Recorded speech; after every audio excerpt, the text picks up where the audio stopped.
Hello hi viewers, நான் உங்கள் நண்பன் இளங்கோவன் பேசுகிறேன். அனைவருக்கும் இனிய பொங்கல் நல்வாழ்த்துக்கள். ஸோ நம்ம நிறைய வீடியோஸ் கடந்து வந்திருக்கோம். ஸோ உங்களுக்கும் நிறைய கருத்துக்கள் இருக்கும், நம்ம என்னென்ன சேஞ்ச் பண்ணணும், எந்த மாதிரியான வீடியோ போடணும் அப்படின்றது. ஸோ அதை பற்றி நீங்கள் கமெண்ட்ஸில் ஆட் பண்ணுங்கள். இன்றைக்கி நம்ம எதை பற்றி பார்க்க போகிறோம் அப்படின்னா, செங்கடலே ரத்த கடலாக மாறுது அப்படின்னு துருக்கி சொல்லியிருக்காங்க. ஸோ அப்படிப்பட்ட சுச்சுவேஷனில் நம்மளுடைய எக்ஸ்டர்னல் அஃபேர்ஸ் மினிஸ்டர் ஈரானுக்கு போகிறார் அப்படின்ற ஒரு செய்திகள் பார்க்குறோம் இல்லையா. ஸோ இது என்ன அப்படின்றத பற்றி தான் ஷார்ட்டாக நம்ம இந்த வீடியோவில் பார்க்க போகிறோம். ஸோ வீடியோக்குள்ளே போகிறதுக்கு முன்னாடி மறக்காமல் நம்ம சேனலை சப்ஸ்கிரைப் பண்ணுங்கள் அண்ட் நோட்டிஃபிகேஷனுக்காக பெல் பட்டன் கிளிக் பண்ணுங்கள். ஸோ செங்கடல் ஏன் ரத்த கடலாக மாறுது அப்படின்னு நம்ம பார்த்தோம் அப்படின்னா, ஸோ இதுக்கு காரணம் ஹமாஸுக்கு ஆதரவாக ஹவுதீஸ் தொடர்ந்து அட்டாக் பண்ணுறது, செங்கடலில் வர்ற ஷிப்பெல்லாம் அவங்க அட்டாக் பண்ணது தான். ஸோ இப்போ அட்டாக் பண்ணிகிட்டே இருந்தாங்க. ஒரு கட்டத்தில் அமெரிக்கா பொறுத்து பார்த்துட்டு, ஸோ இதுக்கு மேலே பொறுக்க முடியாது, பொறுத்தா நம்மளுடைய கிரெடிபிலிட்டியே இங்கே போயிடும். ஏன்னா அங்கே அந்த வழியாக அதாவது ரெட் சி இருக்கு இல்லையா, செங்கடல், அது வழியாக தான் உலகத்தோடைய ட்ரேடில் ஒரு 15% நடக்குது. ஸோ அதுக்கே அச்சுறுத்தலாக நடந்ததுன்னா எல்லோரும் ஒரு 4000 நாட்டிக்கல் மைல் அந்த மாதிரி சுற்றி போகிற மாதிரி நிலைமை வரும். ஸோ அப்படி சுற்றி போகிறாங்கன்னா பொருட்களுடைய விலை அதிகமாகும். இது இந்தியாவுக்கும் இதே நிலைமை தான் அப்படின்றத நம்ம பார்க்கணும். ஸோ அப்போ இதனால் அமெரிக்கா என்ன பண்ணுறாங்க அப்படின்னா, ஹவுதீஸ் மேலே அட்டாக் பண்ணுறாங்க. ஸோ இப்போ ஹவுதீஸ் மேலே அட்டாக் பண்ணுறதுனால தான் இந்த போர் அடுத்த லெவல். இது வரைக்கும் இஸ்ரேல் காசாவோடு இருந்த இந்த போர் பார்த்தோன்னா ஏமனுடைய ஹவுதீஸ் வரைக்கும் போயிடுச்சுன்னு பார்க்குறோம். ஸோ அதுக்கு அடுத்தது ஏற்கனவே லெபனானில் இருக்க ஹெஸ்புல்லா இங்கே இஸ்ரேல் மேலே அட்டாக் பண்ணுறாங்க அப்படின்றத பார்க்குறோம். ஸோ இப்போ இந்த 3 குரூப்பையும் கைப்பாவையை ஆட்டி வைக்கிறது யார் அப்படின்னு நம்ம பார்த்தோம்னா ஈரான் தான்.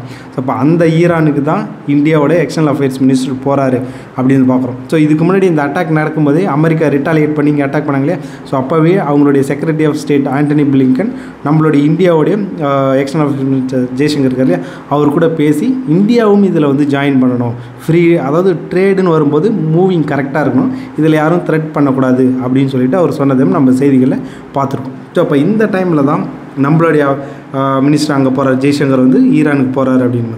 ஸோ ஈரானில் அவர் எந்தெந்த விஷயங்கள்லாம் பேசுவாங்க அப்படின்னு பார்த்தோன்னா, முக்கியமாக செங்கடல் ட்ரேடை பற்றி பேசுவார். ஏன்னா நம்மளுடைய ட்ரேட் ரெட் சி வழியாக நடக்குது, ஹவுதீஸ் நம்மளுடைய ஷிப் தான் அட்டாக் பண்ணக்கூடாது. ஸோ இது சம்மந்தமாக கண்டிப்பாக அவங்களுடைய பேச்சுவார்த்தை இருக்கும். அதை தாண்டி என்ன அப்படின்னா சபகர் துறைமுகம். ஸோ அந்த துறைமுகத்து மூலயமா தான் இந்தியா அங்கே ஸ்பெண்ட் பண்ணுறாங்க. அதை இந்தியாவும் அதை சீக்கிரமாக அதில் இந்தியாவை பார்ட்டிசிபேட் பண்ணி பெரிய அளவில் நம்மளுடைய ப்ரெசன்ஸ் அங்கே நிலைநாட்டணுன்ட்டு தான். ஸோ அப்போ அந்த சபகர் துறைமுகத்தை பற்றியும் இந்த பேச்சுவார்த்தை இருக்கும். அதுக்கு அடுத்தது ட்ரேடுன்னு வரும்போது இந்தியாவிலேருந்து பொருட்கள் பார்த்தோம்னா மல்டி மோடு, அதாவது கடல் வழியாக மட்டும் இல்லாமல் இன்னொரு ஷார்ட்டஸ்ட் ரூட் வழியாக ரஷ்யாவை இல்லை ஐரோப்பாவை போனோம் அப்படின்னா நம்ம இந்தியாவிலேருந்து கடல் வழியாக ஈரான் போயிட்டு அங்கேருந்து ஆப்கானிஸ்தான், அர்மேனியா, அசர்பைஜான், ரஷ்யா, அப்புறம் மற்ற ஆசிய நாடுகளுக்கோ இல்லை ஐரோப்பாவுக்கோ போகணும். ஸோ இந்த மாதிரியான அந்த ரூட்டையும் அங்கே எப்படி இம்ப்ரூவ் பண்ணுறது, ஸோ இதெல்லாம் பற்றியும் அங்கே பேச்சுவார்த்தை பண்ணுவாங்க அப்படின்னு சொல்லிட்டு பார்க்குறோம்.